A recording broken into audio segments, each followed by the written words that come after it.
it was happening. And I'm like, yeah, I know, I can see it. So, all right. So I'll just do the official welcome. This is the meeting of the Just Transitions Subcommittee of the Vermont Climate Council. Yeah, are we good? And so today it is September 7th, 2023, and we're doing a hybrid meeting because we were hoping to meet in person, but weather.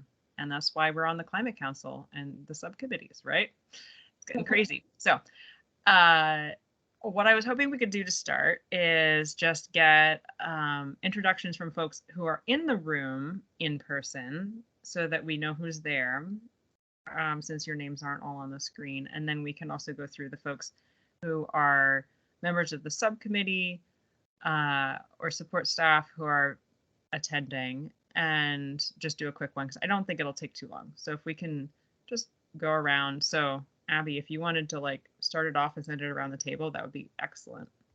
Yeah, happy to. Hi everyone in the room, on the screen. Abby Willard, co-chair of the subcommittee, and I work with the Agency of Agriculture.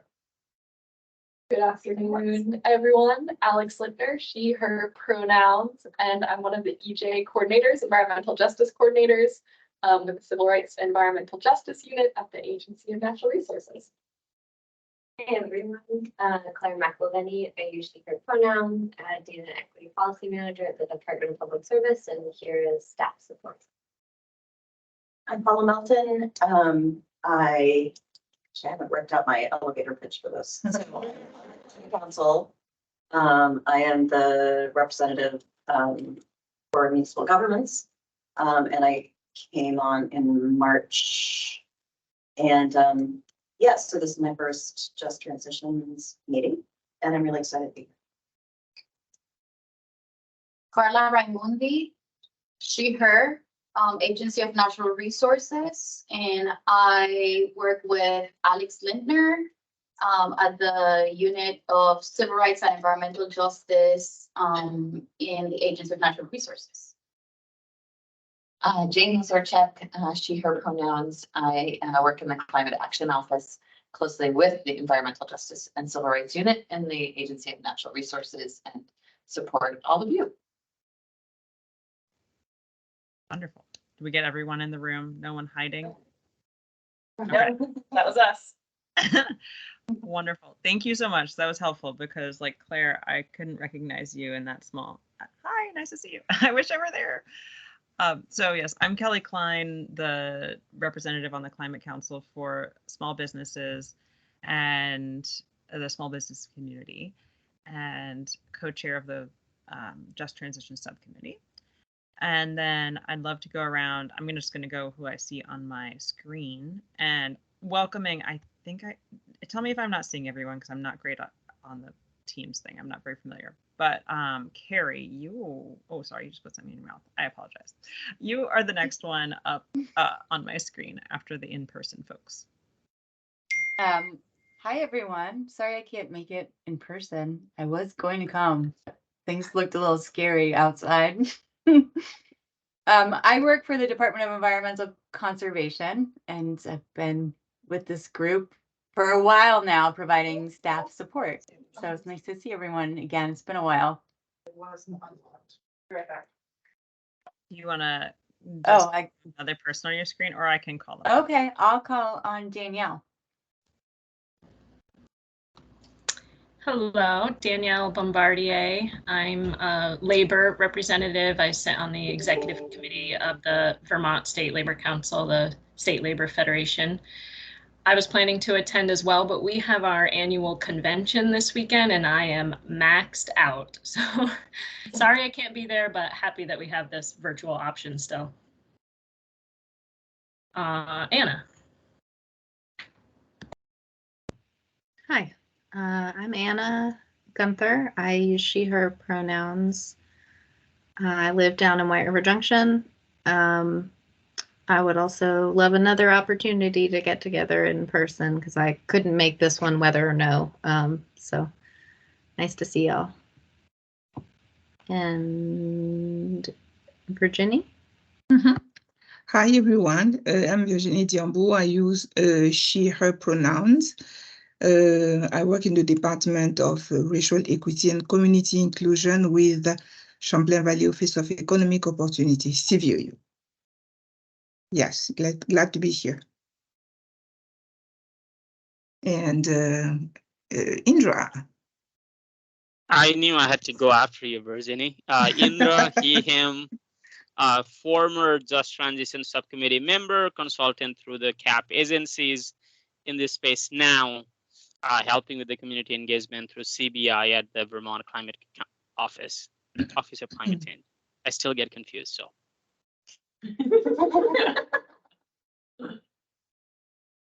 And I'm seeing one guest. Am I missing anyone? Jenna, if you'd like to introduce yourself, you're welcome to. Yeah, I can. I'm Jenna, and I'm a youth member on the subcommittee. Sorry, my camera's off. It recommended it to me because my Wi-Fi is not very good. So I can't see anyone, and my camera can't be turned on. Oh my goodness. Well, welcome, and sorry for not realizing which Jenna you were. We're glad you're here. Kelly, Beverly has joined in person since. Beverly, hi. Oh my gosh, I wasn't watching that screen. Please, if you want to just do a quick introduction, because it's not always easy for us on the remote access to figure out who's in the room, but I can recognize you now. Nice to see you. I'm Beverly Little Thunder, and I live in Huntington, and I'm on the Just Transitions Committee. We were working on writing principles, and I kind of took a break for a while, and I was curious, so I came back to find out what's going on. Wonderful, wonderful. I'm glad you made it. Okay, so just a quick, we're hoping that we'd be celebrating our in-person meeting, partially in person, the weather. Do we have minutes from a previous meeting? Because I'm not seeing that on the agenda, but I was going to run through the agenda, make sure that that's all good. Oh, no, I do see it. Sorry, I'm looking at a paper version. So our agenda for today, we did our welcome introductions. And then we'll have some minutes from our previous meeting. We're going to welcome Paula. I'm going to do it right now. Paula, welcome. We're very excited to have you on the subcommittee. So Paula is a new member of the Climate Council. So she's a counselor and a new subcommittee member. And that's excellent because after Sue Minter had to step down, I was the only council member on the subcommittee, and I'm like, we need more people.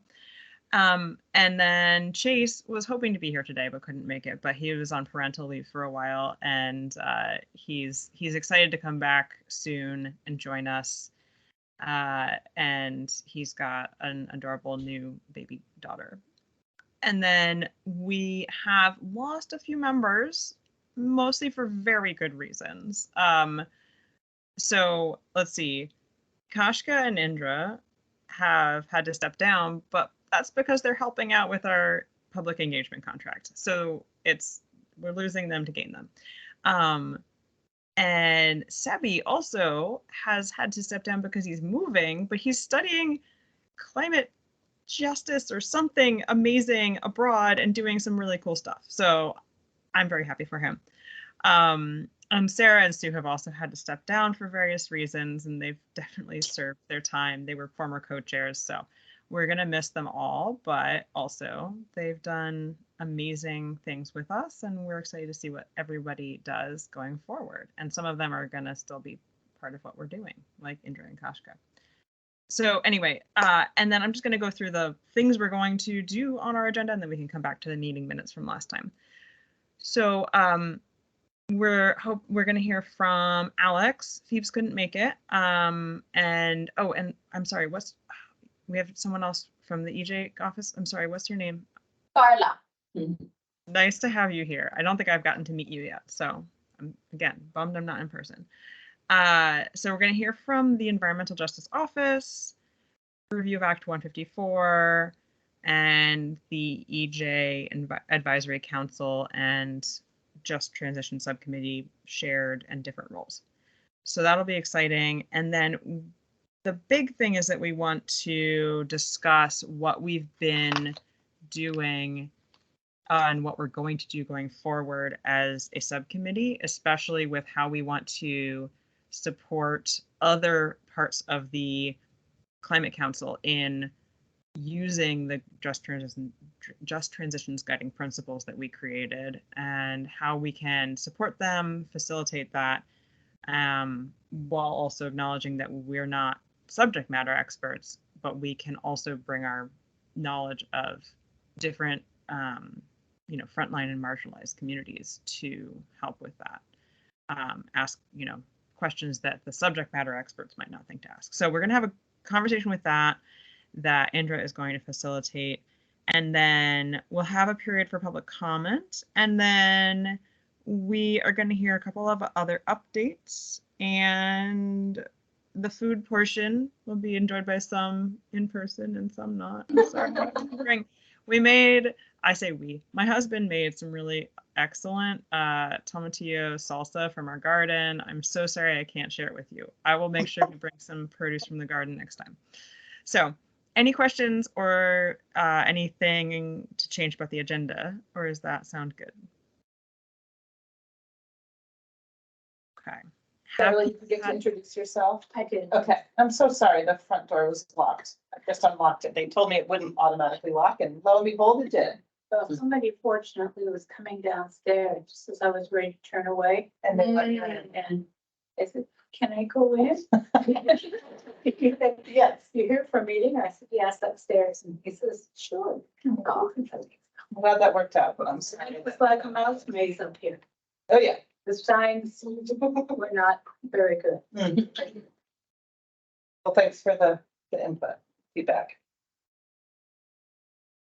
So, And yes. did Mona introduce themselves as well? Do we miss any? Oh, Mona. Mona just joined. All right. Mona, would you like to Hello. just quickly introduce yourself? That'd be great. Yeah, sure. Nice to see everyone. My name is Mona Tolba, and I am part of this subcommittee, just transition subcommittee, and I also work for VDH as the Health Equity and Community Engagement Coordinator. Glad you could join us. Thank you. So, Mona and anyone else who recently joined, we just went through the agenda and did the welcome part already, but I wanted to circle back. Seems like the agenda sounds good. Did folks have a chance to look at the meeting minutes? And I'm not sure, my printout doesn't make it look like there's a link, so I'm gonna have to go to the actual minutes. Any questions or comments or corrections on that? And if someone can drop that didn't happen. Maybe it did. I'm not monitoring everything at the same time. I'm happy to monitor the chat. I don't see anything in the chat. All right. Other than that, Carrie is volunteering to take notes, which I greatly appreciate. So thank you, Carrie. Thank you. I'm just gonna go, I'll find the agenda and I can drop that in for folks. Apologize for not doing that sooner. Oh, and I'm not seeing the link to the minutes in the agenda. So hold on, let me,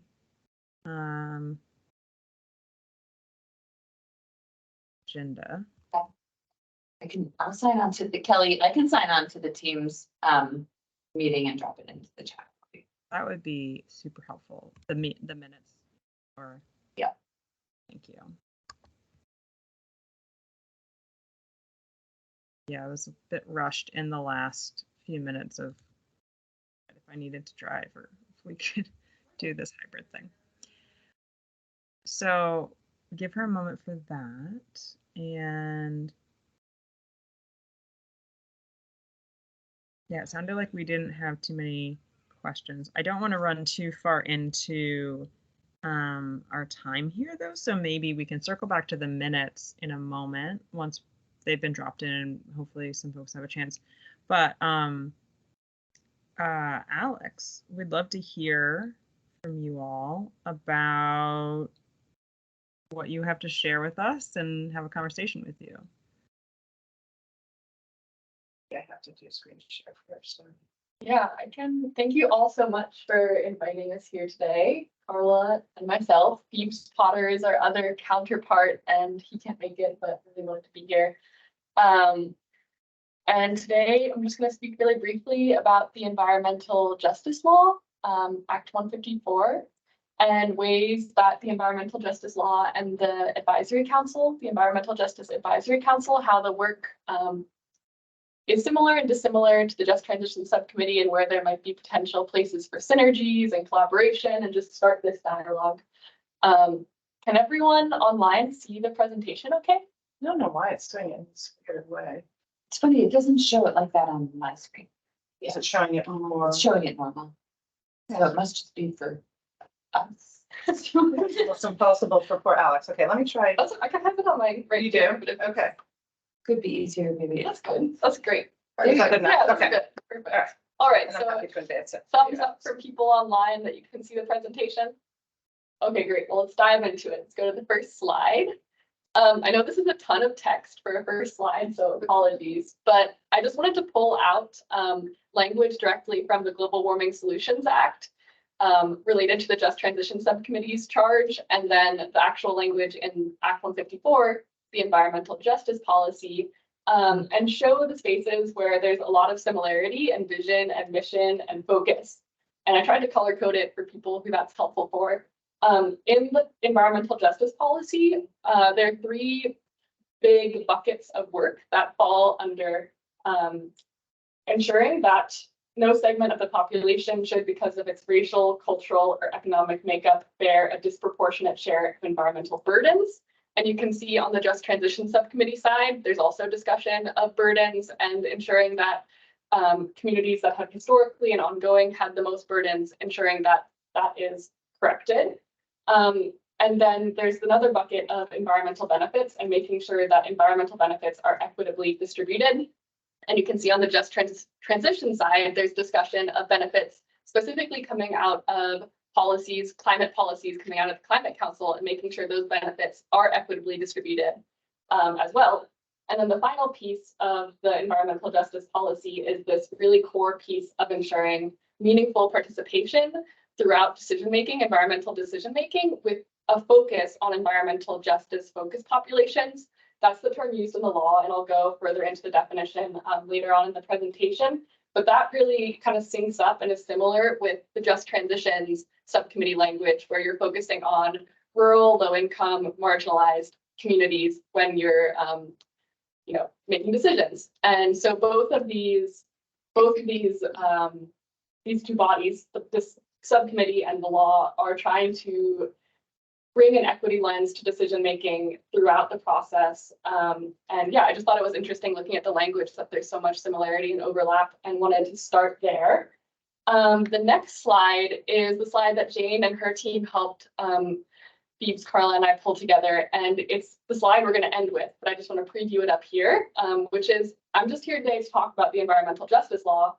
And eventually the conversation hopefully will expand into ways that the Just Transition Subcommittee and the environmental justice law, where's the overlap, where's the synergy? So yeah, bear with me as I speak a little bit about the environmental justice law so we can level set, but this is the conversation we're hoping to come back to. Next slide. So just for a very quick poll, I'm curious for those in the room and those online, if you can give me like a fist, like 1 to 5, how familiar are you with the environmental justice law on a scale from 1 to 5? 1 being you've really never looked at it, never heard of it. 3 being you looked at it, heard of it, don't really know the details. And 5 being you know this law like back of your hand, like you got this, you should do the presentation, all set aside.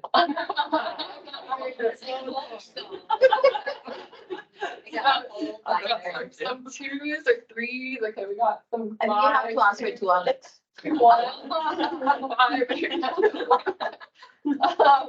Okay, so we have a wide range from 1s to 5s, so that's just helpful as I'm presenting the information. Let's just dive right into it. So this law created 2 new bodies, the Environmental Justice Advisory Council and the Interagency Committee, and just wanted to note that both Abby and Claire, who are members of the subcommittee, are also members of the Interagency Committee. And the advisory council's role is to represent the interests of the Vermont public, but more specifically to represent the interests of EJ-focused populations.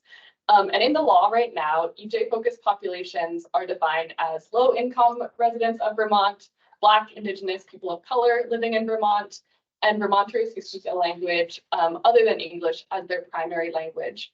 Just to note that this definition is subject to regular review, and this upcoming December is a deadline for the Interagency Committee and the Advisory Council to review this definition and make amendments as they see fit.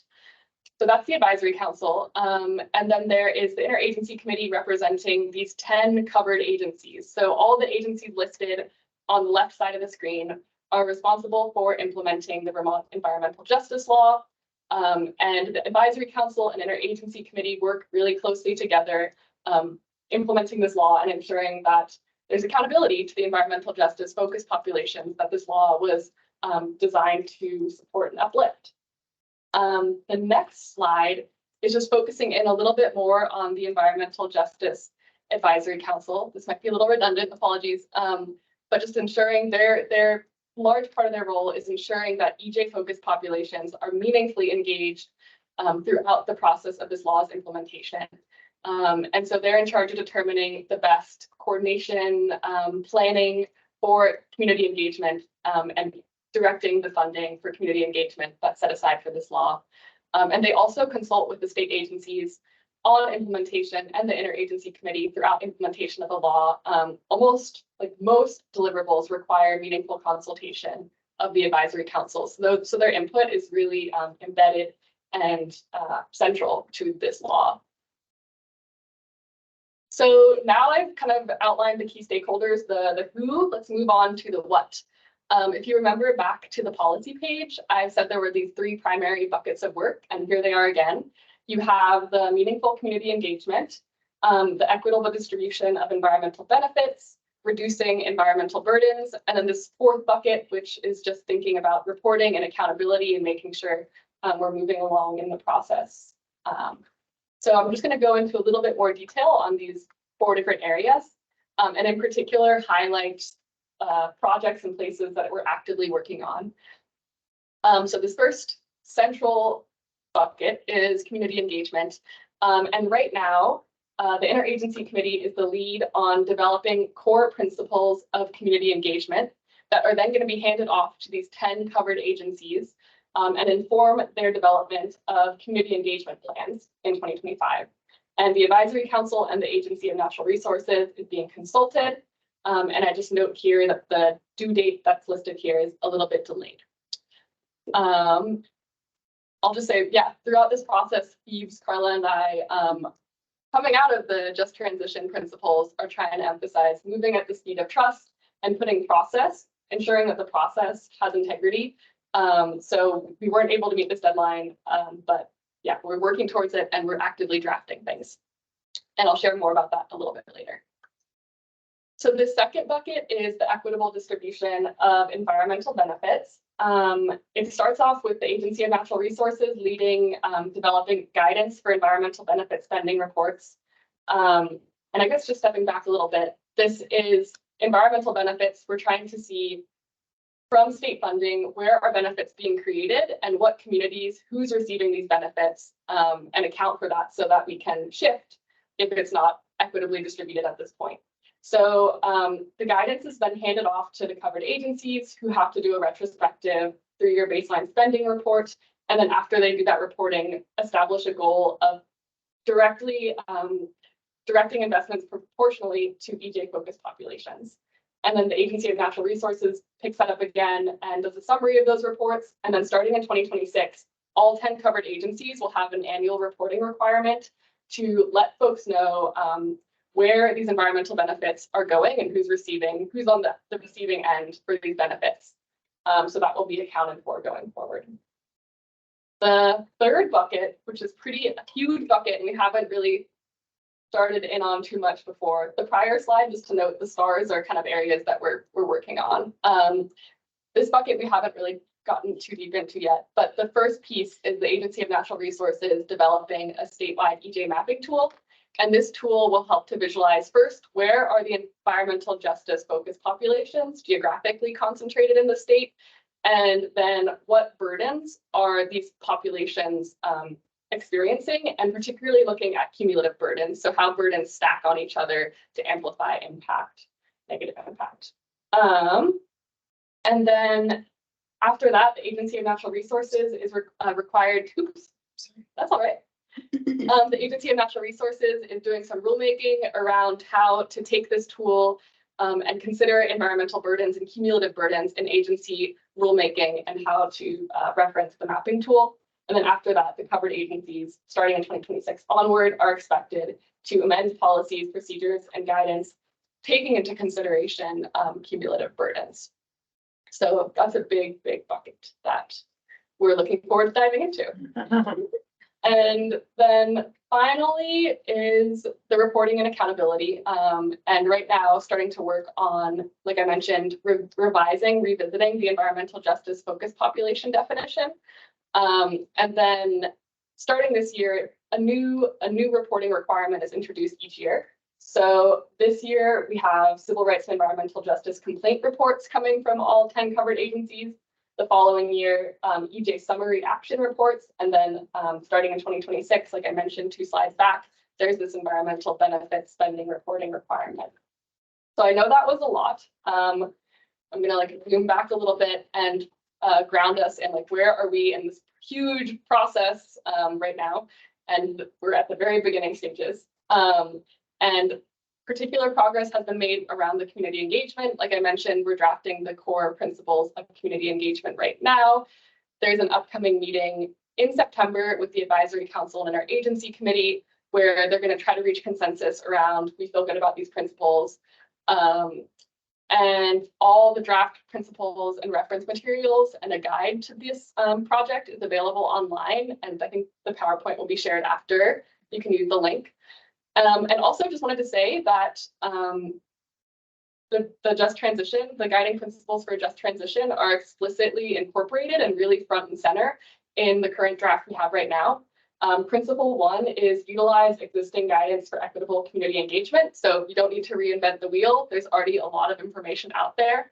And we actually directly reference and speak to the guiding principles for a just transition right in that first principle. So just wanted to say, the work that your subcommittee's done is so foundational to the EJ law and helped bring momentum to this new iteration. I'm putting things as you speak about them on the chat for folks online. Yes, great. Thank you, Carla. Yeah, you can take a look. There's more links coming. So let's see, next slide. Other pieces that we're currently working on, if you remember back a few slides, there's that environmental benefits guidance that the Agency of Natural Resources needs to develop. And so there's a task force actively being assembled and meeting regularly and starting to develop this guidance. And then finally, with the reporting and accountability, like I mentioned, we're starting to think about the EJ focus population definition. We're having folks at the Agency of Natural Resources map out what that definition looks like, and also developing a guide to support the 2 bodies, the interagency committee and the advisory council, in thinking about how to revise this definition. And this is just a quick slide. If you want to engage more with this law or learn more, I'd point you first towards the EJ Law calendar page. That's where all the past meetings and all the past meeting materials are located, and future meeting materials. And there's also an active survey right now for the core principles of community engagement, where if you want to take a look at the current draft and provide feedback, we're collecting feedback from the public. And in particular, after the September 25th meeting, there's going to be a period of public comment where we're going to be soliciting input again. There's been public comment at all the meetings, and we've been incorporating that throughout, but and the survey. So there's multiple ways to give your input if you are so interested. And okay, now finally circling back, hopefully, I hope that wasn't too fast, gave some context for what the EJ law is trying to do. And now maybe this slide makes a little bit more sense. So you can see, yeah, the just transition scope of work, hopefully that makes sense. Jane pulled that together for us, so thank you so much, Jane. And then the EJ law scope of work that I just walked us all through. And the overlap is really focus on community engagement, The building of the community engagement plans will be informed by the guiding principles. And considering the equity impact of climate policies, and then finally, the definition of EJ-focused populations.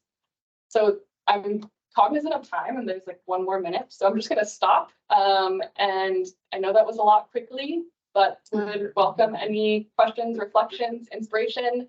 I know our unit is hoping, and like this is just the first of many conversations and potential collaboration between these two groups, because there's just a lot of similarity in vision and mission, obviously. So enough from me. Thank you all.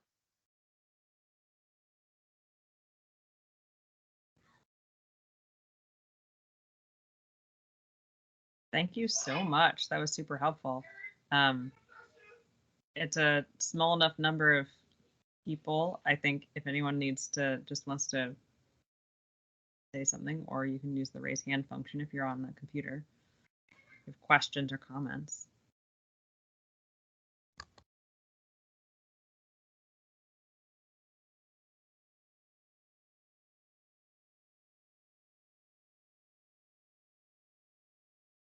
I'll just make a comment, I guess, that I just want to reiterate that as a member who has been participating in this body for 2 years, 2 plus years than that, I don't remember. My experiences, I'd say, in this community and this group with these people has really laid the foundation for what we're doing right now around community engagement, or public engagement, and how I think we're starting to think about implementing our obligations under the environmental justice law. So I want to underscore the influence there.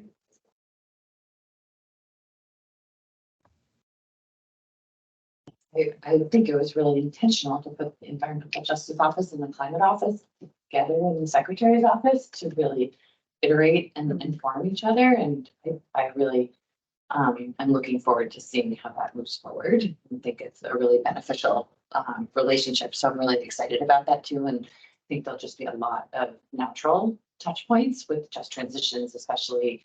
And then also the engagement work that we're doing contractually, but also through staff capacity that we'll talk a little bit about more and how we're building that. Alex and Carla, you can see the chat from Indra, which is how is the feedback gathering survey for core principles circulated in communities? If there is a flyer, I'd love to pass it along. Yeah, that's a great question, Indra. There is a flyer that included information for the August meetings that has a link to the survey, but we'll make one that has the September and October meetings. We're still we just settled on a date because we've been polling members and kind of had to reshuffle some things. And yeah, I think, like I said, the idea is we're really going to launch into more of a thorough public comment period after the interagency committee and advisory council reach consensus on the principles September 25th. And at the September 25th meeting, there will be incorporated discussion of how do we want to be disseminating this survey and flyer more intentionally. And yes, once we have that, I would love to pass it to you. And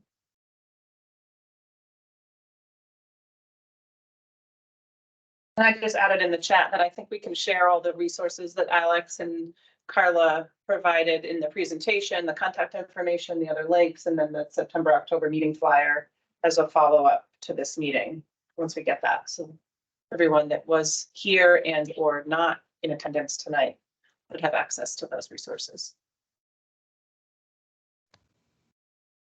That would be amazing. That's great.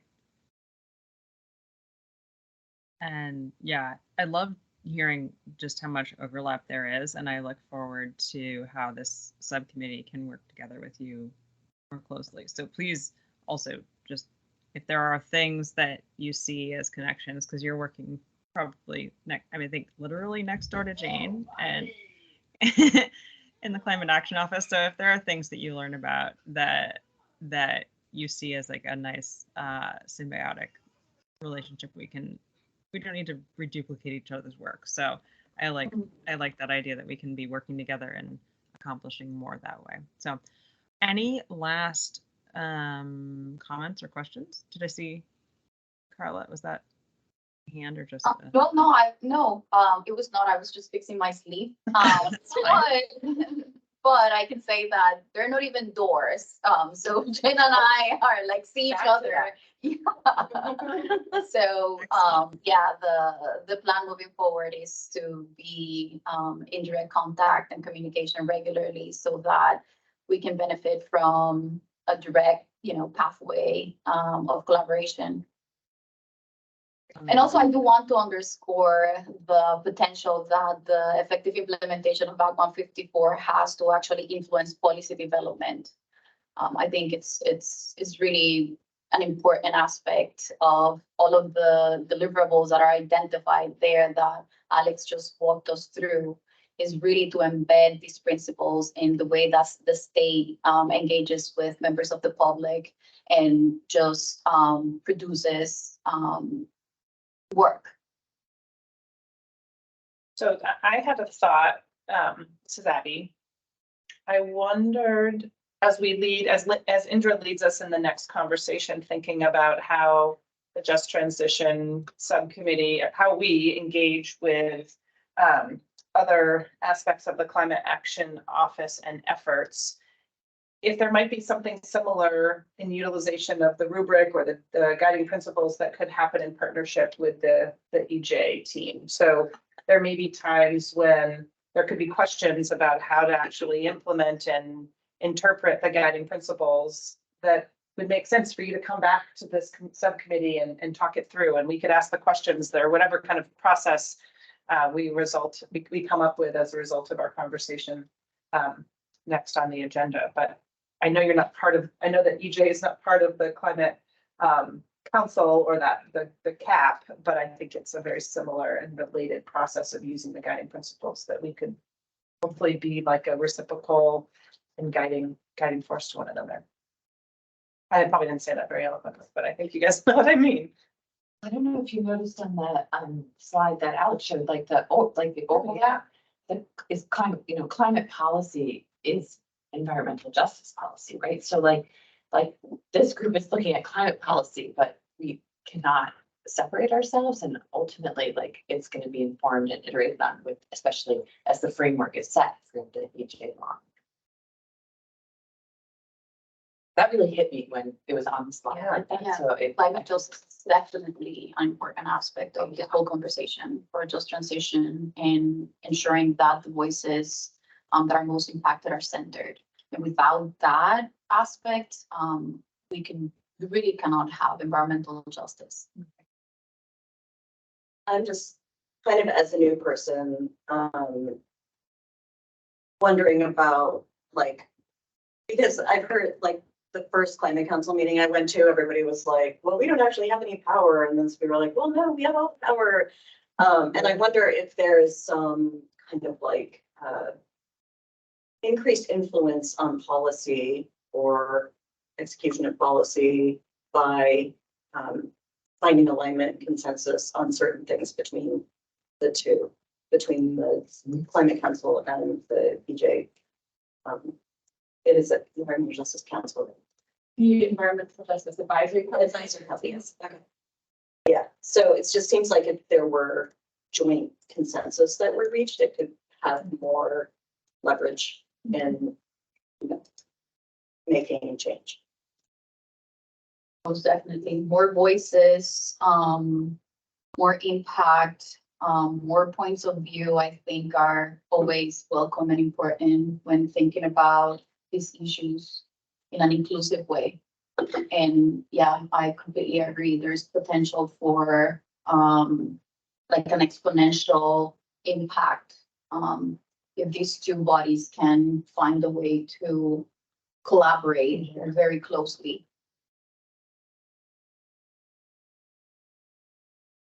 I don't know if this is helpful or hurtful, but there are other components of the EJ law that I think sort of built upon and learned from challenges with the Global Warming Solutions Act and the Climate Council that we didn't really highlight.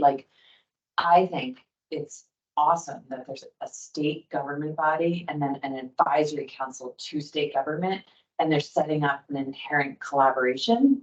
Whereas in you know, the Climate Council as viewed as a legislative body that's the majority legislative appointments and the admin is a minority.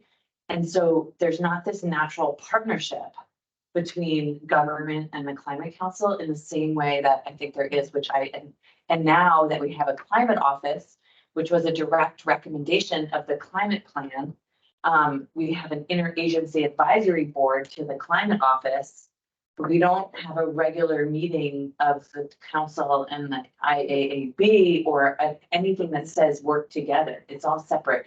It's really interesting because I really, and then, like, yeah, I just, it's different. And I think there's lessons learned that I have informed the environmental justice work that I think as we iterate on how the Climate Council can work with government and think about things that we could learn, like both take back and change and inform going forward, that I think in addition to like standing up and lifting up policy in a way that like isn't like the Climate Council with the government, like it'd be great if we just agreed. Right, I wonder if there is any, like, as the council makes recommendations, is there any value in a sort of meta recommendation, like maybe you should restructure this thing? Yes. Yeah.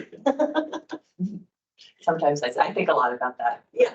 But my nature is like collaborative and like learning and like there's sometimes unnecessary tension or adversarial components of the council and government that like I get in some ways, but I also sometimes think could be more productive for Vermonters if we were working together, right? This is interesting. Oh yeah, go ahead. I was gonna wrap this up, but there's great conversation. I'll make it quick. I actually was gonna make almost like the opposite kind of comment today because my comment was more like, I think to our next conversation about where we go next from the tools and the principles we've created, I was thinking like yes, there's a separate body in the EJ law and we have, you know, a partnership with the advisory council in that way. As we in Just Transitions talk about how to increase use of the principles and the tools that were created throughout the Climate Council's process, I was feeling like, well, that's also a way to influence the way the government participants in the Climate Council process think about this work. Just through, maybe we don't agree on the recommendations in all cases, but we're all using the same like foundational sets of tools and working to like think through the thing through this lens and this together. So maybe not as explicit a partnership set up and with some challenges, but still kind of a way to kind of this lens of thinking. Yeah, I mean, I think we all, in this room at least, this widespread room from around the state, I think we want to work together and make the most progress we can, right? And I think most people working on this, all of these various issues are on that same mindset. So, in the spirit of making progress and helping to further the work of the Climate Council and have an equity focus, Indra, are you ready? Do you want to just take it from here? Yes, I am. Well, I was planning on going in person, but I was planning on biking. And when I saw the storm, I was like, I can't do it. But yeah. But now that I heard there is food, I might have to change my plan because there is no storm outside. So it might change. There's still time. Yeah, I am not too far. But anyway, hello.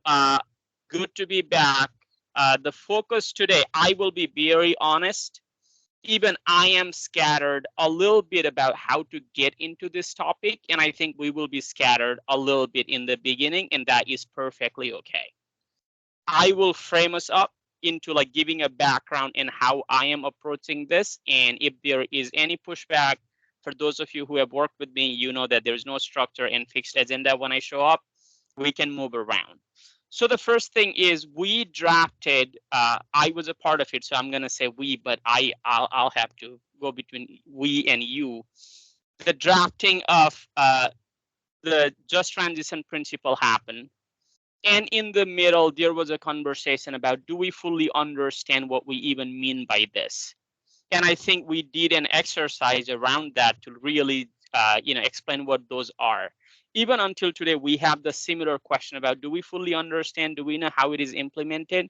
So I think the goal today that I have in mind as a facilitator is, can we take a step back and really look from a distance and say, when somebody is using just transition principle, do we fully understand how they are using the metrics, how they're measuring, and what do we need to know before we even get into the scoring part and suggesting whether or not they are doing accurate measurement of that. And there are a couple of principles based on my conversation, and Kelly and Abby, like, feel free to tell me if I don't get this right. I am operating on 3 different assumptions. One, we as Just Transition Subcommittee, and I'm removed, but I'm gonna say we to represent y'all, really truly care about the implementation and the use of Just Transition principle in every aspect of the work that happens. That's the first assumption that I'm making. Second, we are not the expert on how the principle may be applied or how they may be implemented. However, we do understand the communities that we represent, that we work with, meaning our voices are significant and important, and we do have a clear understanding of the communities that we work with. And many of them might be marginalized communities. And finally, we really want to understand how different organizations are using the Just Transition principle, when they're using the metric, how they're measuring. Having said that, there are 2 frameworks that I want to use. One, when we take a look at all of these 6 principles, and I'm going to give us some time for us to take a look at all the Just Transition principle, there will be silence and we will embrace that. It will be difficult for me, but I know y'all will embrace it. We will actually go through the Just Transition principle for a little bit. And I want us to zoom back out rather than thinking about, oh, like, which of the communities did they reach out? Like, what are the questions that we want to ask? I'll give us a couple examples because it will become very difficult when I talk in a hypothetical way. For number 1, inclusive, transparent, and innovative engagement. Number 2 says the council's process and public engagement must recognize that people are the expert of their own climate and energy experience. And when we see somebody using the metric in order to measure that, what is the question that we want to ask? I see some confusion in the room. If there is anything, please feel free to just disrupt me. So if we are using people as the expert of their own experience, what do you want to ask when somebody is measuring a metric? Like, who did you ask in the community, rather than saying you should have included this community, that community? We, as people who are not the expert, but we truly believe in the implementation, we want to ask, who was asked? Who did you actually reach out to? And if it was reaching out, was it a survey or did you do a focus group? What are the questions that we want to ask in order to fully understand? So those are the question part. I'll come back to this in a little bit. It will be confusing and it's okay. And the second is, what resources do we truly need in order to fully implement or understand the execution of this? An example is recommendation must be clear and understandable to all Vermonters. And I, as a consultant, I have given a lot of guidance on, it should be at a 6th grade reading level and whatnot. And when I write it, I realize that I'm not even writing it at that level, right? And there are guidance that are out there. So like, we may not really understand how they're writing or whether or not it is at a 6th grade level, but do we know that there is actually a resource that's available outside? Right? If we're really focused on neurodivergent folks, there is a guidance on how it should be formatted, what fonts should be used. So are there any resources that we need in order to fully understand and implement this? Again, it may be confusing and that's okay. I will be confused too.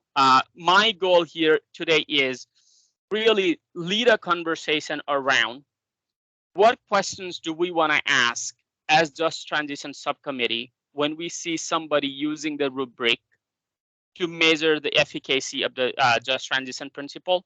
Are there any resources that you need as a Just Transition Subcommittee member to fully understand whether or not something is, a particular principle is fully implemented? And I have shared, I don't know if I'm fully reading all the chats. I have shared the guiding principle document where you can see that there are even the questions that we should be asking from each of the different agency and subcommittee in terms of understanding whether or not a particular principle is applied. So I would love for us to kind of take, my initial plan was we'd all be in room, would do pair, and then go through them for a little bit and ask those questions. But as you're reading them, just ask two questions. What are some of the questions you would like to ask of that particular committee or the council that is using the just transition principle? When you're reading through this, what are the resources that you would need in order to fully understand how it is created? So I would love for us to, yeah, Kelly. And I was even gonna maybe say to give more of it, I love your examples. A concrete example. If there's a subcommittee that says this is going to be in the revised climate action plan, we want this recommendation for a new policy.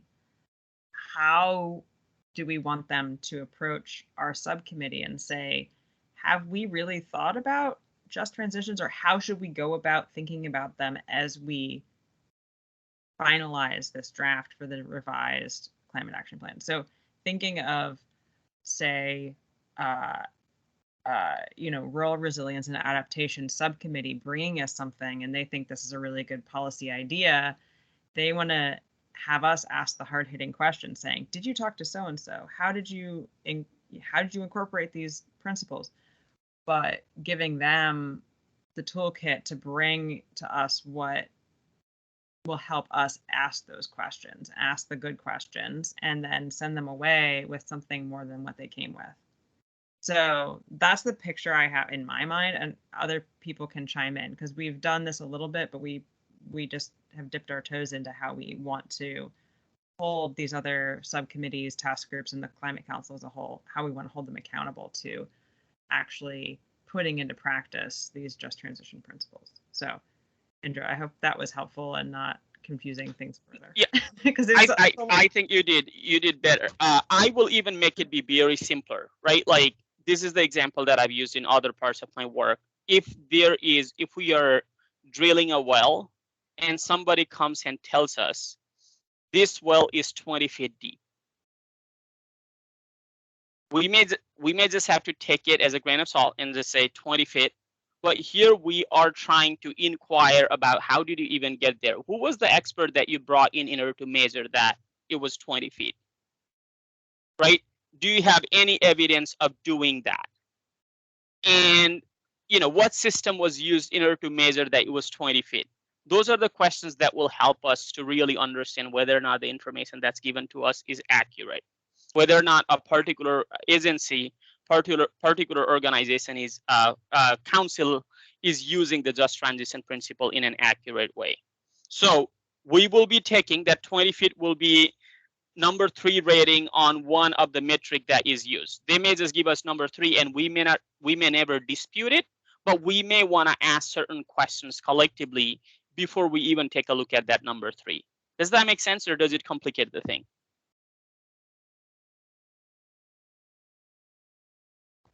Is that Paula?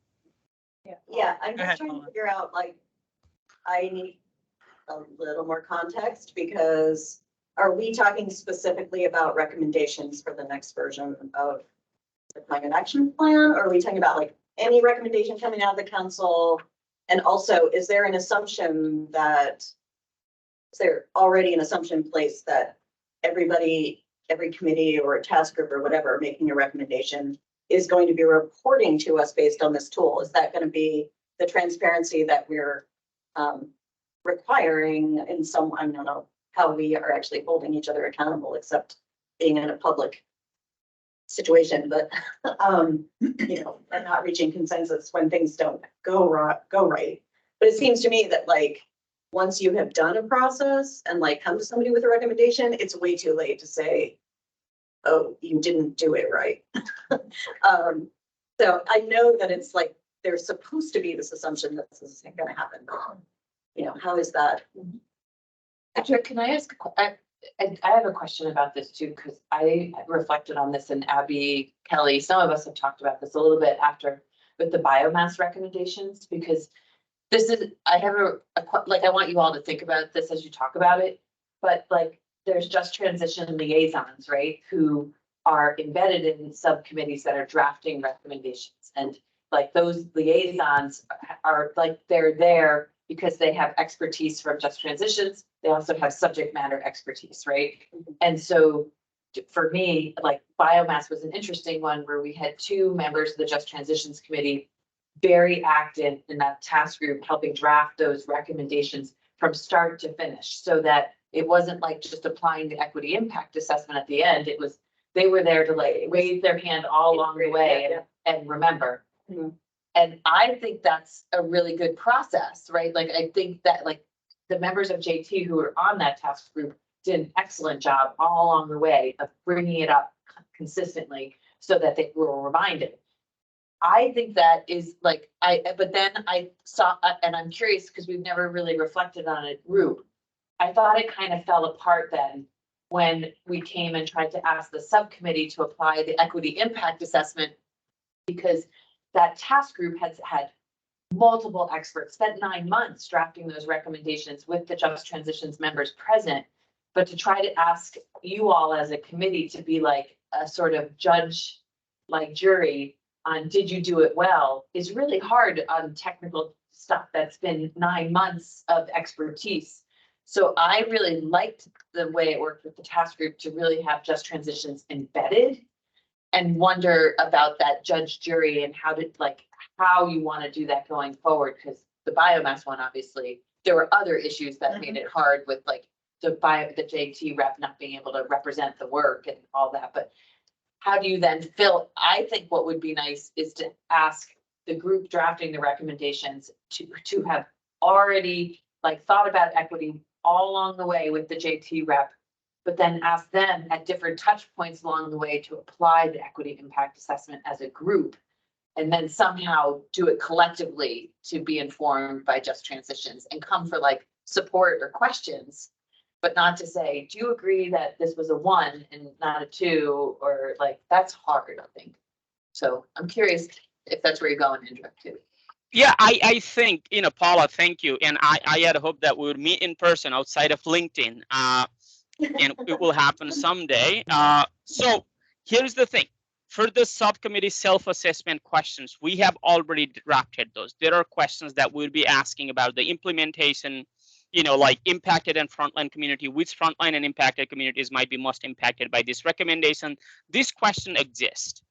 And I think that question that you raised, Paula, about what is our role, based on my observation now as a facilitator, has been an existential question that, the Just Transition Subcommittee has grappled with for a while and eventually drafted a memo, right? I want to even zoom further out.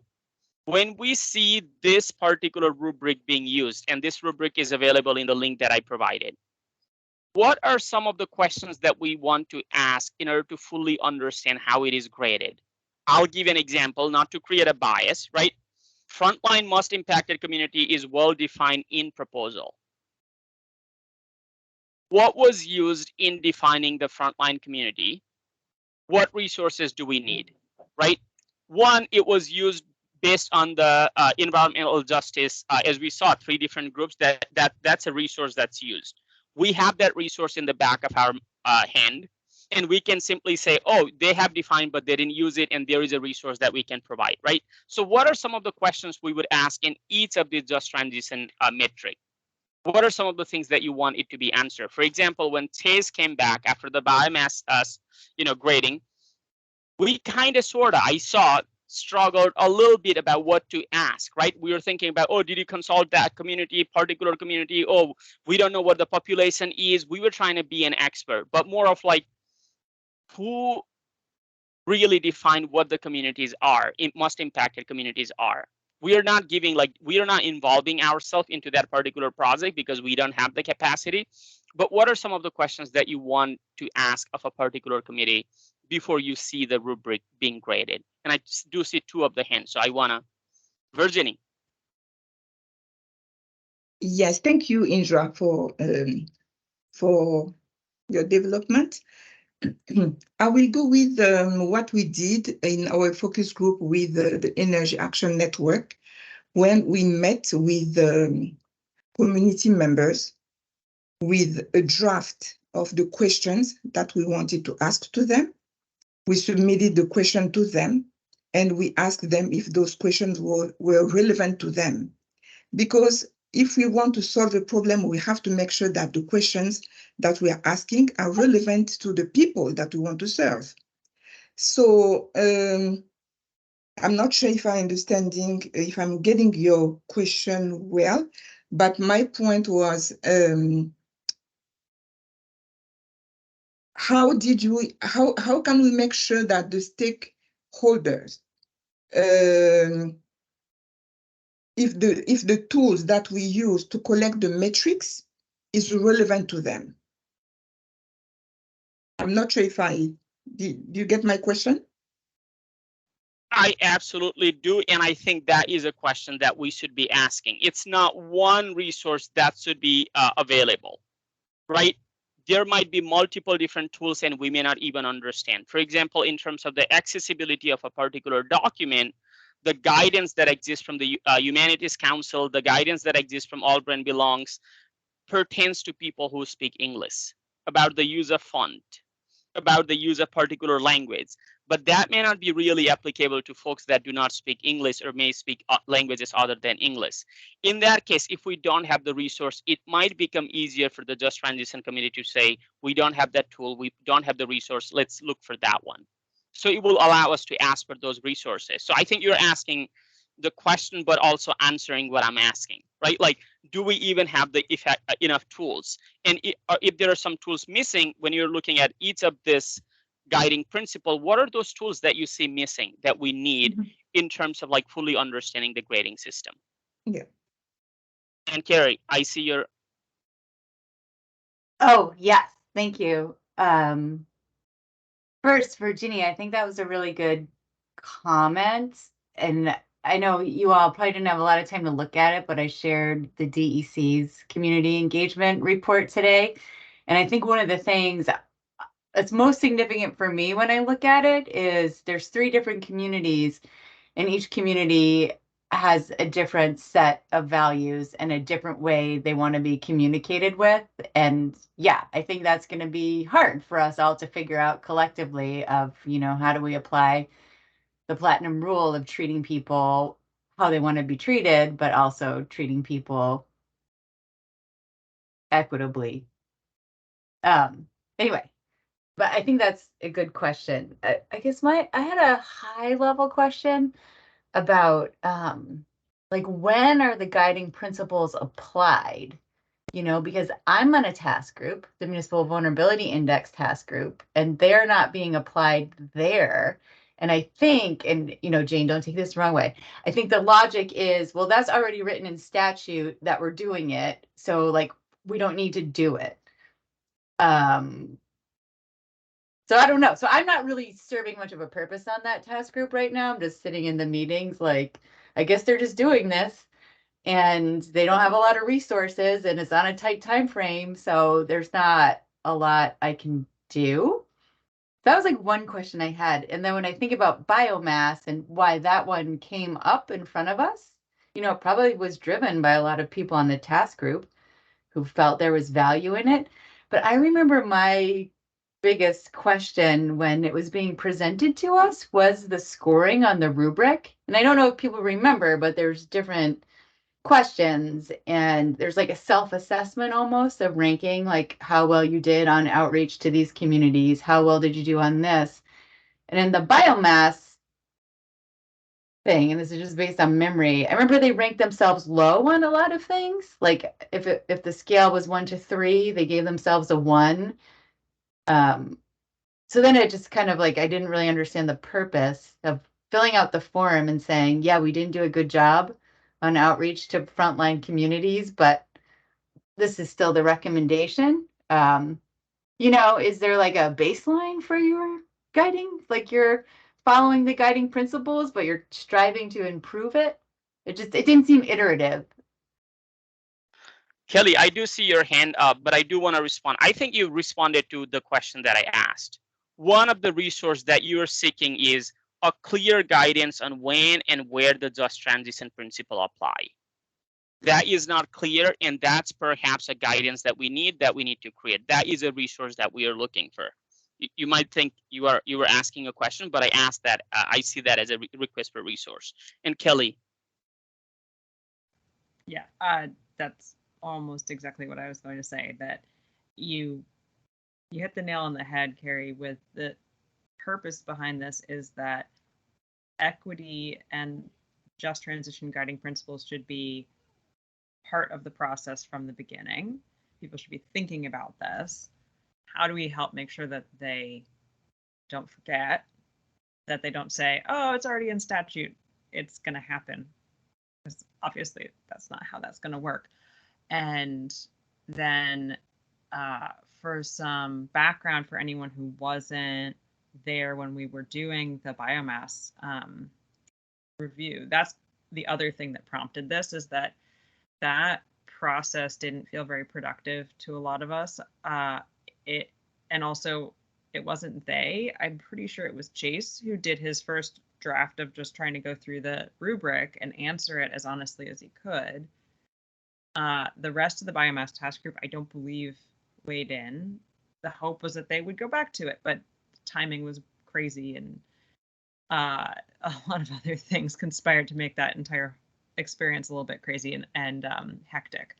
But because of that, that's where, I mean, Abby and I have been talking about how can we make this better. We're co-chairs here, and we've also been drafting we drafted a memo saying this is what we want to do. We want to advise, we want to be here, but not as subject matter experts, but as people who can help hold people accountable, make sure that they are using these principles. We say we want to do that. How are we going to do it? And so, yeah, just having someone fill out the rubric and then seeing, and this is my personal experience of it, seeing that he would say, oh, well, it's a 1 because we didn't reach out to these communities. But if you read the actual recommendation from the biomass task group, it said these communities need to be reached out to. And the recommendation was do a study and reach out to these communities and do these things. And so I was like, scoring it as a 1 was like a very humble thing to do, maybe, but that was built into the recommendation. So reviewing the rubric and the scoring, especially when it was one person, didn't feel as productive. And that's kind of why we want to have this conversation right now. So I'll stop hogging the mic.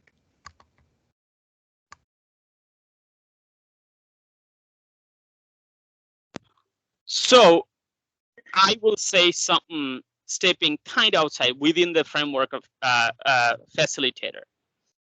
When it comes to the application of just transition principle, anything related to equity, it is brought into the question when we think it directly impacts the marginalized community. But when it is talking about larger policy, it's like we are in a rush, it's a big picture, let's not talk about it.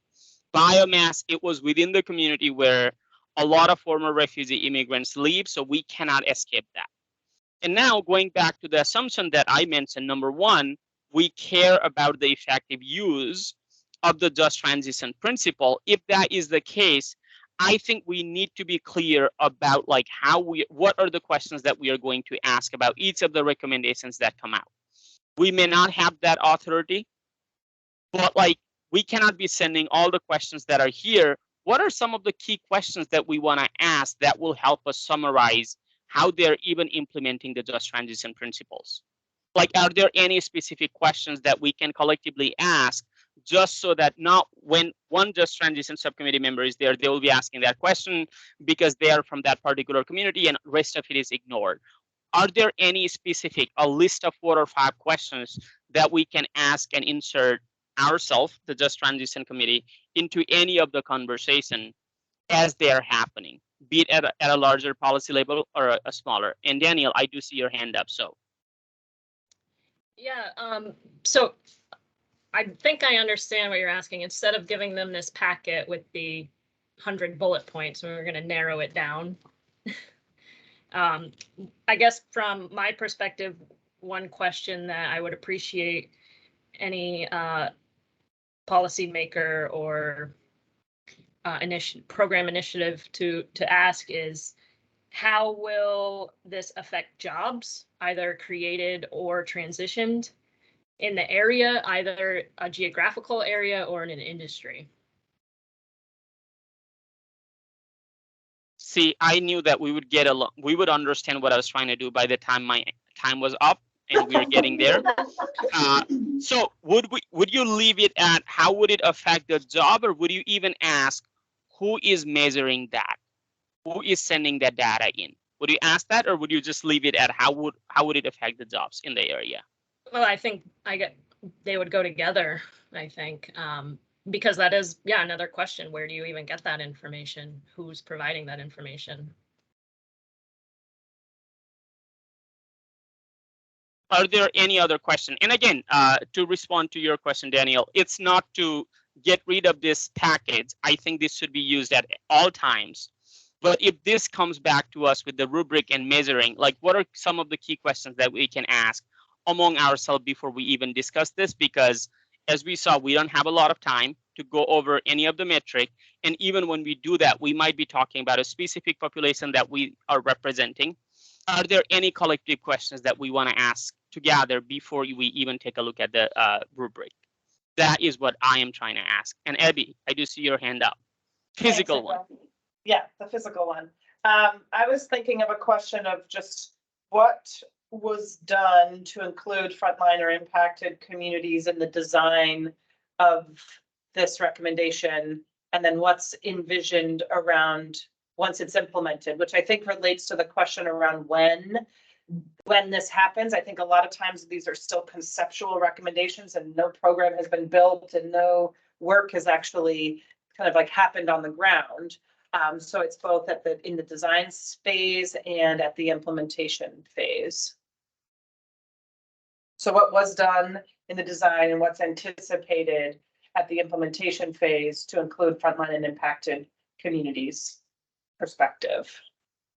Yep. So I've written it down and I want to make sure I got that correct. What was done to include in the planning/design and in the implementation? And if I may add, would you be asking, is there a plan for ongoing engagement? And if so, what does that plan look like?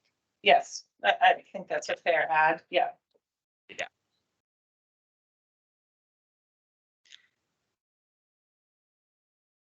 And again, if we need to go back, there are inclusive, transparent, and innovative engagement, accountable and restorative, moving at the speed of trust, solidarity, the most impacted first, supports worker, families, and communities.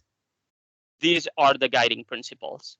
Are there any questions that we would be asking? And again, I don't think we'll be finalizing those questions, but this could be a start. And y'all can take it to a different level where you can come up with a set of questions and the request for resources that you would need in order to make that determination. Are there any questions? Paula, I think I see your physical hand.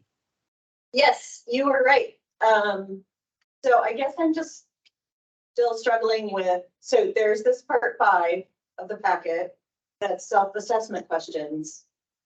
And so I guess I'm trying to figure out, why are we trying to think of these questions? And are we just like, seems a little bit unfair to ask them different questions than we ask them to ask themselves. I think that is, again, my understanding, and Evie and Kelly, you can jump in. I think, the questions that we have, that we are asking, people may come with their own rubric, and we are not the expert to say whether or not somebody should be counted as the most impacted, right? But simply asking what resource did you use in order to define the most impacted will give us a background information that we may not have just by looking at the question in the rubric. So we are trying to understand the process that they used in order to even do the assessment. That is the lens I'm trying to attack from. So it's really more about their data sources than it is about, or their process, right? I mean, I guess kind of what I guess if it's about the process, I mean, why wouldn't we just say which frontline and impacted communities might be most impacted by this recommendation? I mean, it seems to me like the questions are already there about the process that they're supposed to ask themselves. So I'm just wondering why we need this like extra set of questions rather than like spending some energy, like doing a little more, trying to influence the process while it's happening. before the recommendation comes before us. Well, and I think that, so I'm not able to screen share this, but we had a document, a memo that the subcommittee drafted, which is like, what are the roles that we want to play? And there was like 3, I think, roles, and maybe someone else can find it. Yeah, thank you so much. And one of those roles was just what Jane was describing, which is like having that integration in those task groups and all those council conversations by having a just transition subcommittee representative or liaison, which would be, while you're there, you are constantly or continuously recommending guiding principle infusion into the process and the conversation.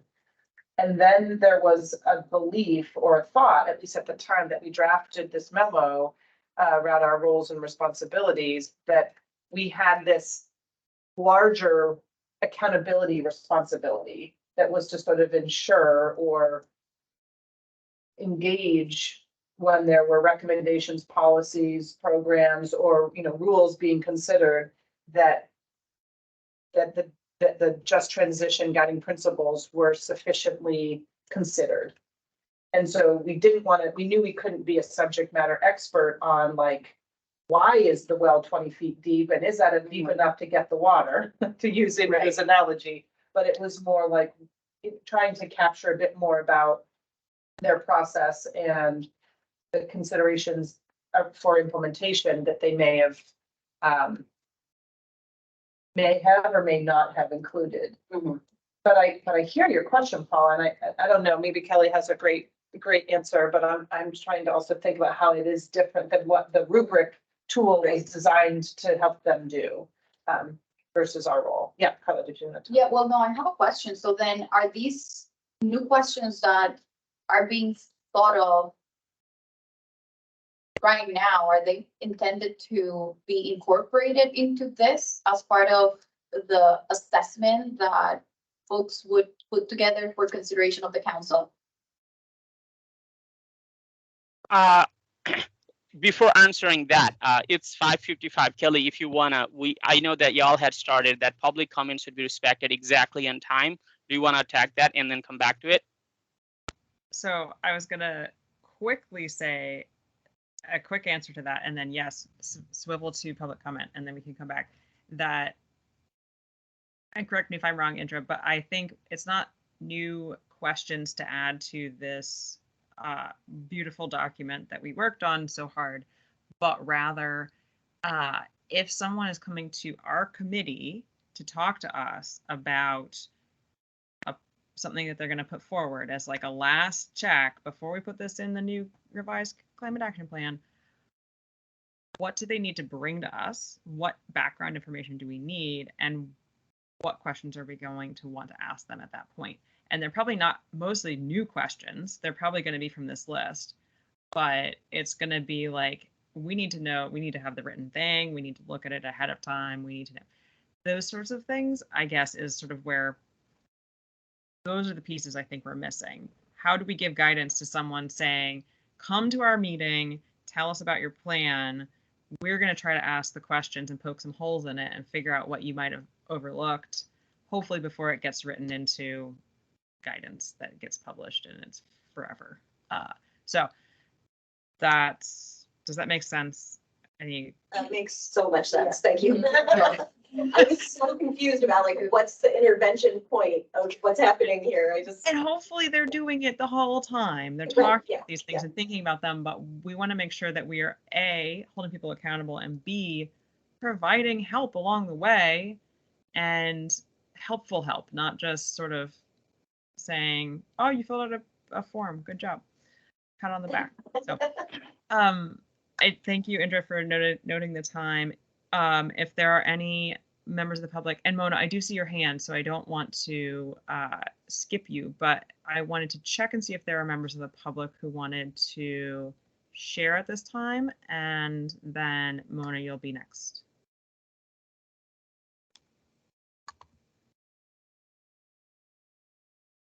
There's no one here from the public in the physical room, in the physical space. I didn't see, I don't think I see anybody in the other section. So No one has jumped in. So Mona, please, I'd love to hear from you.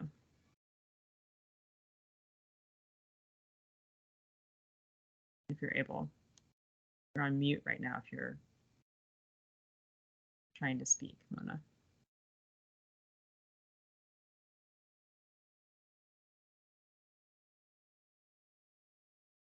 Or if you're having trouble with the technology, or if that was an accidental hand raised, that's also fine. Oh, I heard you for a moment, Mona. Everybody keep frozen. I'm sorry.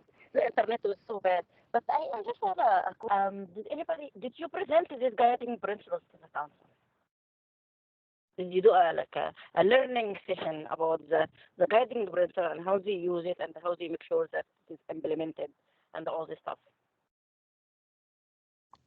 That's an excellent question. We definitely talked about it with multiple parts of the Climate Council. We did like a evening meeting where we invited everybody, but others might have more knowledge of where that all landed. I was having a baby at the time, so I might. If I'm not, it was a little hard to hear in the room. Guiding principles for the council. Oh, okay. Thanks. Thank you. If my memory serves me well, one of the line item in the budget that was proposed by the Just Transition Committee was providing training to legislators and everybody on the implementation of Just Transition principle. That was an agenda. And again, going back to the framework where I started, maybe a resource that we are looking for is that part that has been discussed before hasn't been implemented, right? And to go back to Carla's question earlier in the honor of public comment, and I think this is a practice of like, even when the world is not watching, we are practicing the principle. Y'all had agreed to respect the public comment time exactly on time, so I wanted to do that. And if every single agency could just do that with the Just Transition, I don't think we'd be having this conversation, right? It's the practice. So I think the reason why we are having the conversation as a facilitator based on my conversation with the co-chairs is this. When a particular agency, a particular group comes and presents their plan or recommendation, going through each of these questions and asking them specific question needed details, there is not much of time because y'all meet once a month and you only allocate 30-45 minutes. Instead of going that route, like, are there any standard questions that will help us really understand key things that we want to understand rather than going into as a subject matter expert? Right, like 2 questions that have been asked. Have you considered the effect of this particular policy on the job sector, and who did you consult? They may reference back to, we graded that in this part of the rubric, and here is the explanation for it. What was done in the planning phase, implementation, and on ongoing basis, that may help us answer the question at moving at the speed of trust, solidarity, the most impacted first, inclusive, transparent, and innovative engagement. It kind of covers all of it, right? When we ask that question. So I think it is more of to save that time and not make it be a very technical, expert-driven detail, but rather keep it at a level where we get all the information that we need in order to understand the grading that they're using. Again, we will get to understand what I was trying to do by the time I stopped talking. So we're doing great.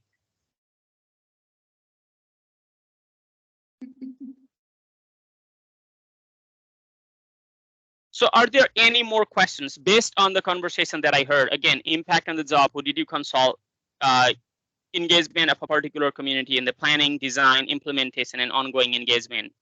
In terms of the resource, a clear guidance on when and where the Just Transition principle will apply, a training or info session type thing for people who should be using the Just Transition principle. Those are the resources that I heard. And Jen, I think it's any time is timely. My time is up. So whenever they tell me to shut up, I'll be shutting up. So I just thought I would mention that in relationship to training, like you guys have been thinking really big, and I think that's really great, and you'll need a budget to do that. But I also think there is a next iteration of the climate plan. Crazy to say that, but that's not that far away. July 1st of 2025, and there's also other climate plans that are coming, and the council members of the steering committee with David yesterday yesterday, we started to talk a little bit to inform a steering committee meeting about work planning for the upcoming climate council meeting. And I do, and that's the steering committee will start to talk about it. The council will start to talk about it. I think training of new councilors, a training of subcommittees, which are changing composition, a process that's recommended to the council and its subcommittees about how the guiding principles and scoring rubric are used is really timely. Because I think all of this is going to start to come to fruition over the next 6 months to build up, to not have the cap be a race against time like it was the first time, but to do the work that we weren't able to do the first time. So I think I just really think it's timely, and I appreciate that Kelly's on the steering committee now too, and can lift up how we do this work thoughtfully as we plan for the next cap. Yes, that is a perfect transition too. Indra, any last things? I was gonna. I see Paula's hand up, so I want to honor it. Yes, thank you. I guess I was just going to suggest another question, like maybe as the first question, just asking, what did your committee do to center equity and justice during your process? And like, as for specific things, and just like, see what they say, and you should be able to tell from that, like, did they actually center it, or was it an afterthought? But I mean, obviously some people might answer different ways, so it's important to have those other questions too, but.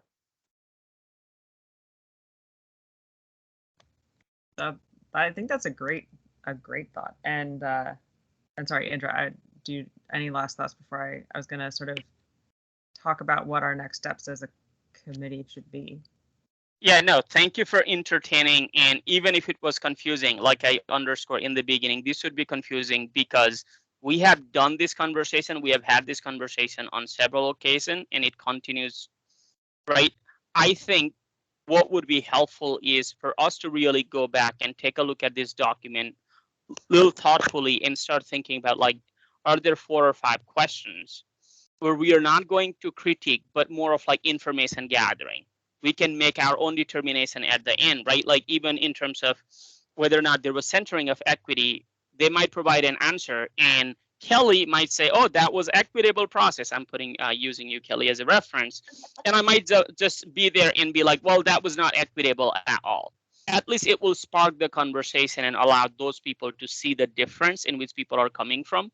And I think if we can get to that level, it would be considered successful. So if we can go back and take a look at this document and come back and reflect, like continue the conversation, I think that would be beneficial for y'all.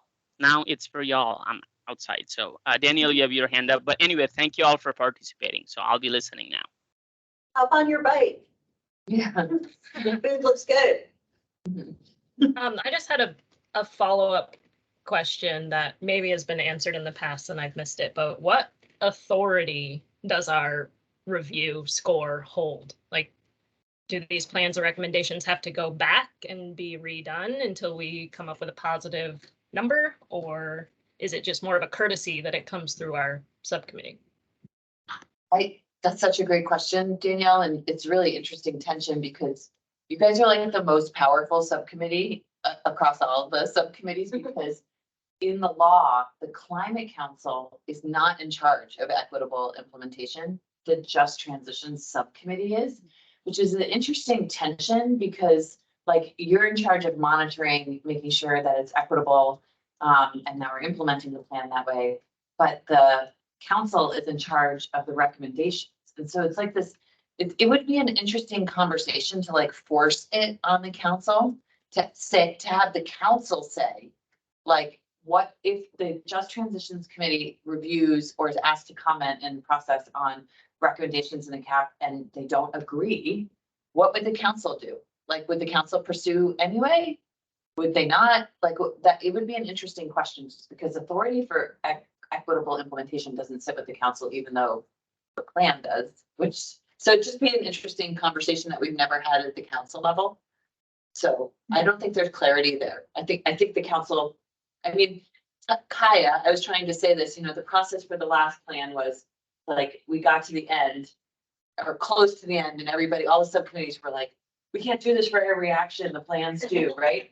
And so we asked subcommittees to lift up some of their biggest policy recommendations controversial, and Kaya stepped off of the subcommittee and became a contractor to help walk them through it.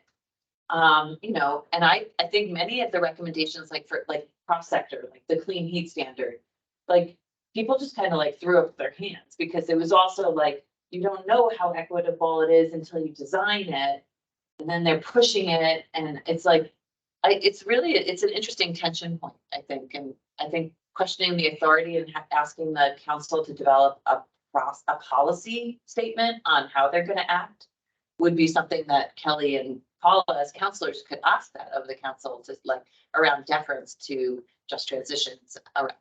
It would be an interesting conversation, because the law gives authority to just transitions space, but I'm not a lawyer though too, so I'm wearing a pretend lawyer.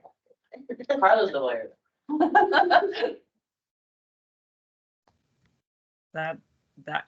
Oh my gosh, like all the great points coming in at the end. Abby, did you want to say something? Yeah, I just wonder if part of what this subcommittee can do, kind of to your next steps, Kelly, piece could be include some recommendations around that in the guidance document. So I think this guidance that's lacking is like when and how the guiding principles and rubric should be applied. Who does the rubric? It's not the Just Transition Subcommittee. When does the conversation come to the Just Transition Subcommittee? And then what happens? Yeah, and then what happens? Yeah. Right. Like, so based upon the score from the rubric, and based upon the conversation and the lack of or total attention towards equity and inclusion that occurred in their process and their thinking, what happens next? And I think that could be a document that we draft and share with the council for input.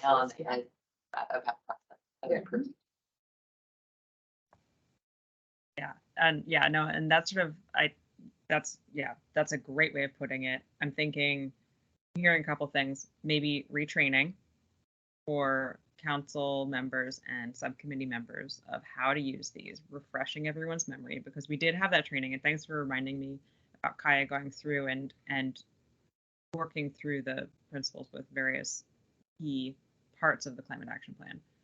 And then we need people to be doing it throughout the process. There probably should be touch points throughout the process where we're checking in on people and saying, are you thinking about this? Did you fill out this form? What do you need to work on? And then some sort of last checkpoint where they maybe come talk to us and say, this is a really key recommendation. Have we thought this through? And we need to give them guidance about what to bring to us, what we need to review. So I think, and I can't keep my eye on the chat, I see things popping in, but no, I think this is awesome. What an amazing conversation. Thank you, everybody. And also the fact that we are so hybrid here and we still had a really good conversation. I really appreciate that.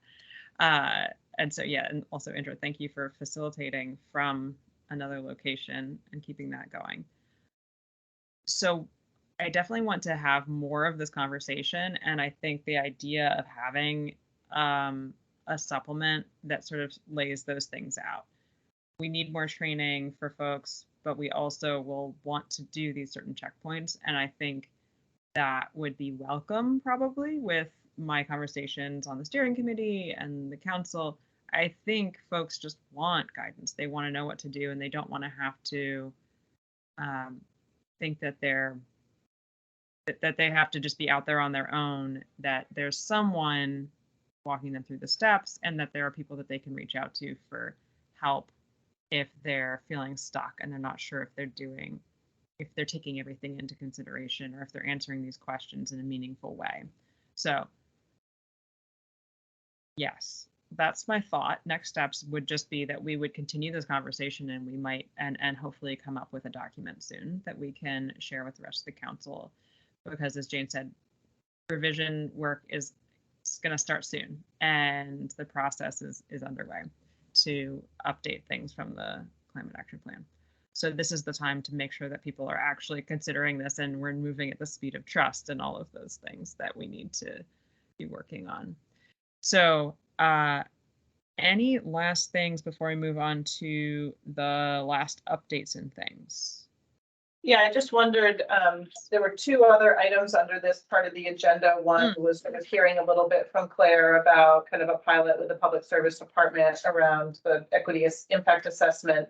And then again, whether while Indra's here or while Jane is here, just have a bit of an update for the subcommittee on the public engagement. So I think we could include that all in the update section.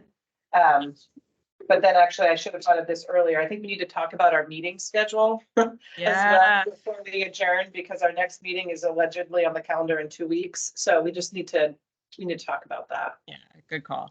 Yeah, and we had talked a little bit about the public engagement update, and I think probably that just sounded like something we could do next time, especially because of the shuffles at the last minute of who's there and who's not, and maybe getting an update from David if he can be there next time.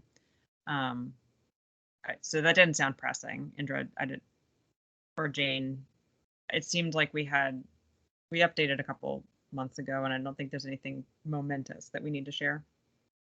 It's momentous. We're actually doing it. I mean, that, yeah, it's the moment. I'm sure Indra feels like that. Yeah, I can summarize it in a couple of sentences. One, it is happening. We are showing up in the community events where people are, showing up. Despite the popular belief, people are actually signing up, wanting to hear more and more about the climate action plan. And the theory of if we show up, people will want to talk is proven right. And one of the focus area, as we reach out to people is just transition. Maybe we are biased towards you, like as the avenue where people can come and share their opinion. Just transition is at the forefront of our minds, and there is a place where you can go share your opinion. Hopefully the public section area, public comment time won't be empty. That's the hope. Two, we are starting to, table at different places, just showing up as a way. We are not trying to build anything, but rather act as a resource for different people doing the work. We are not trying to build a relationship with us, but rather be that bridge of building the resource. We have ongoing conversation with Carla and the team from environmental justice. And, we will have the focus group with folks whose primary language is not English. I don't know what the proper way to say it in a way that feels respectful even to me. So folks who don't speak English at all time. So we have a focus group at the beginning of next month. We will be tabling at All Brain Belongs. That's the neurodivergent organization where they're trying to bring in all the resources, and climate justice will be at the forefront because we'll be tabling there. So we are starting to do the work now, more so than talk about having a plan. So we are showing up, people are signing up, conversations are happening. We have created a mechanism of like recording all the things that people are sharing with us, just so that we can report back and it does not get lost in vacuum. So those are the key updates. And I think we haven't really talked about it, but the climate action plan engagement that needs to happen later, we are already starting to think about it, just so that it does not become a thing that we do last minute and only certain people show up, but we want to do it from the beginning. All the relationships that we are building, we don't want people to just sign up and get lost, but rather find a way to engage them, just so that if they say we want to talk, bringing them together and hearing what they have to say and redirecting them to the resources rather than us being like, oh, you can do this. More of like, here is the place where you can go talk. So that's what's happening. That's the raw version of the reporting. That is excellent. And Jane, if you want to add anything. Yeah, and also I didn't want to skip Claire. Go ahead, Jane. If there was. I'll turn it over to Claire because my only climate action office update, which pertains to Indra's work on the engagement as well as your work as a subcommittee, is that we have a new staff member starting in the climate action office on September 25th. Her name is Sophie Velthrop, and her job is to be the community engagement and communications coordinator. And so she will directly support and be that bridge with Indra, like going out and being at as many of these events to have a face for the Climate Action Office and talking about the Climate Action Plan. She will be a direct bridge with the EJ office and going to the EJ Advisory Council meetings to iterate, inform, learn from, and bring back to the work that we're doing with engagement. And she will be staff support for all of you. So if you want to move forward with a process or an addendum document, like the way that all the other subcommittees have a dedicated climate office person to support them. And Mary and I have been like tagging along here still. She will be your, like, come to all your meetings and support you and all of that. So we're really, really excited that it's finally moving forward and that she started. So that's really great. And she'll help build and focus on like the system that the EJ office is really building on, like long-term engagement with these populations and how our work can feed into that and all of that. So I'm super jazzed about it all. Yeah. All of us. It's just wonderful. Yeah. Carla's on the hiring team with us, so it's great. Yeah. So that's my only update. So it's a good one. We're on a good path. Excellent. And real quick thing, I did see a couple like little things, but of the Vermont Renews BIPOC letter response. I sent it to folks. Phoebe's helped me find a bunch of names. I haven't heard a response unless it got put in my spam. I'll double check, but I think it's been a really busy time in the EJ space. So I can also just reach out again because it's been a while and just say, hey, we'd still love to engage with you all about what we can do to mutually support. So that'd be my suggested next step, unless anyone has other thoughts on that. Because I think that engagement is more, I think that's a very important thing, and we want to not let that fall through the cracks. If us sending this letter is unwelcome, that's a different thing, and I think that's where I would leave that. And then new subcommittee members. We should be getting new members. The steering committee seems pretty happy with the idea that we can try to nominate folks, do outreach. I want it to be a transparent process. That's a personal request, but I think that also fits with the goals of this subcommittee, where we can make it transparent and inclusive. But I think, Jane, tell me if this sounds wrong, we can sort of start seeing if we can get new members, and the steering committee will have the final say, but we can put people forward. Is that?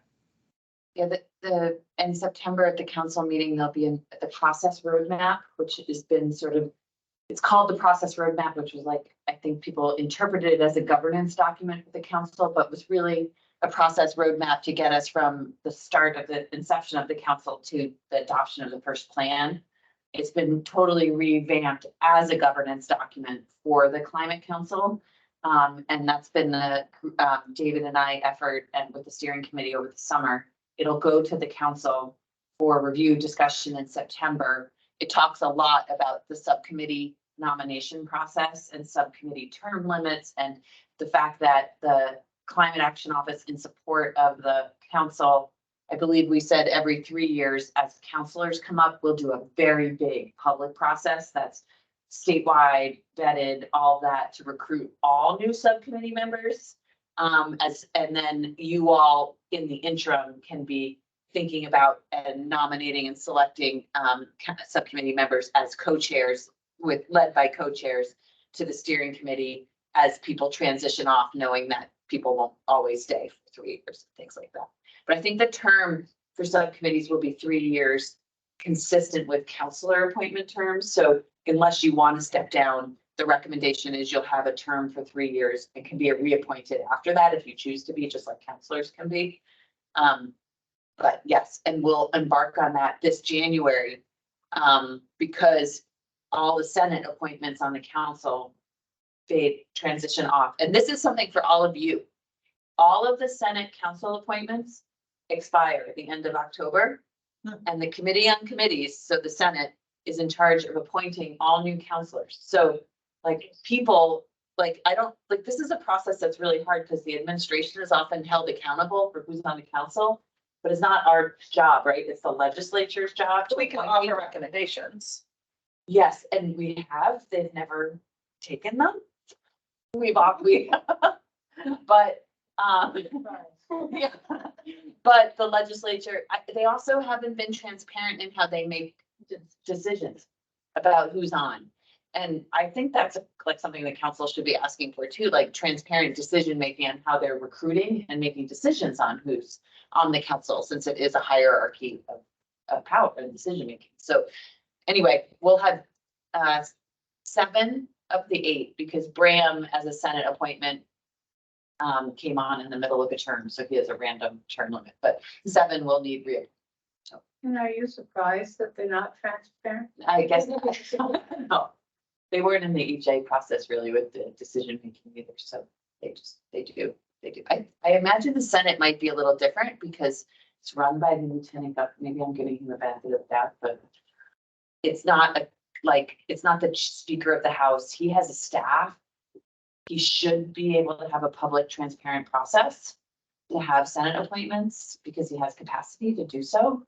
So maybe I'll hope that the process is different for the Senate this time. But anyway, all this to say, if you need subcommittee members before January, we will help come the new year. But if you'd like to recruit people sooner or have people interested, which I know you have had some excellent interest, you as co-chairs can make that recommendation to the steering committee, and under the interim guidance they can. Yes, thank you.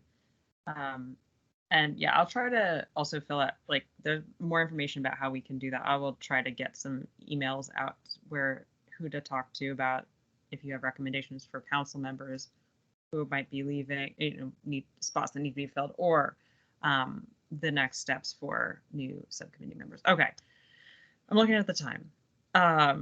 Claire, oh no, were you the one you? I'll just plant a seed. I don't think we have time to get, it's kind of a question about a next step, I think, from the conversation that Indra facilitated, which is that the Department of Public Service is in the process of doing this big review of renewable electricity policies and programs. And I've talked to the subcommittee a couple of times about how we were planning for that. And then in May, the process we're actually doing. And as part of that, we've committed through our public engagement plan to do an equity impact assessment using the tools developed by the subcommittee. So I had offered to the co-chairs and talked to folks internally that if there was interest from the subcommittee, I'd be happy to use our process as a model to think about the questions you might want to ask or materials you might need from someone going through that process. And I'll just say it's a little different because we're not a recommendation from the Climate Council, but it is acting on recommendations made both in the Comprehensive Energy Plan and the Climate Action Plan. So we just will, I guess, offer that and mention where we are in the process is conducting our both public engagement and technical analyses. We have not yet started drafting recommendations, so but are moving towards that as the last of our public engagement plays out, which we just released a series of events with a flyer that I can circulate to this group that will roll out throughout Vermont over the next month or so. But yeah, so just wanted to offer that if there's interest in learning through an iterative and doing process, I would love that from like an accountability standpoint and having a check on some of the work we're doing. And would also, if it is useful to the subcommittee to work and iterate through some of that, wanted to offer that as well. So maybe that's something to be planting and seed for a future meeting. So we'll be using our public engagement process will wrap up in early October. Our technical analyses in terms of that data set will be available end of October, and then we'll really be drafting recommendations and writing up that assessment throughout the fall and the end of the year. Wanted to offer that. Thank you. Yeah, thank you. So we've got some very exciting stuff to do in our next couple meetings. I think, again, a packed meeting. Thank you all. Any last things before I let the folks on site, hopefully, I don't know how much potluck got brought there, but Here's some food. What do you think about our next meeting? Everyone? yes, So we thank have the 21st, which is just a few weeks away. Because we got a bit off cycle, or we have our October meeting that's scheduled on October 19th. Which is a real burden because they're back to back with all the EJ meetings, but yeah, we'll figure that out, I guess. Is it different? Are the EJ meetings regular? Like, do they tend to be on those same day, basically? The meetings are actually shifting, based on if I have council members saying it doesn't work. So we're just gonna keep polling, and we haven't really found a regular spot yet. So I'm okay with another meeting in a couple weeks, just because I feel like we opened up a whole conversation, and it would be nice not to go a whole month before we can continue it. But I'd love to hear from others if that sounds like you're available. It seems like that Thursday time has been good for most people. Because we did. Yeah, I think we did the poll to select the day and time, so I'm not suggesting we change that. I guess my question was, do we want to meet twice in September, or do we not want to meet again until October 19th? I think that was my question at least. Right. Yeah, no. I would lean towards another meeting if folks are up for it, just because it feels like we started something like a good conversation. But could do up, sideways, or down. We got thumbs up. It's hard when you're in the room. Anyone just like, no, absolutely no, we cannot do another meeting this month. Don't do it. And I won't, I'll miss it, but you can't do it without me kind of feeling. I would have to miss it because I have another meeting at 6 o'clock. So you'd have to miss that.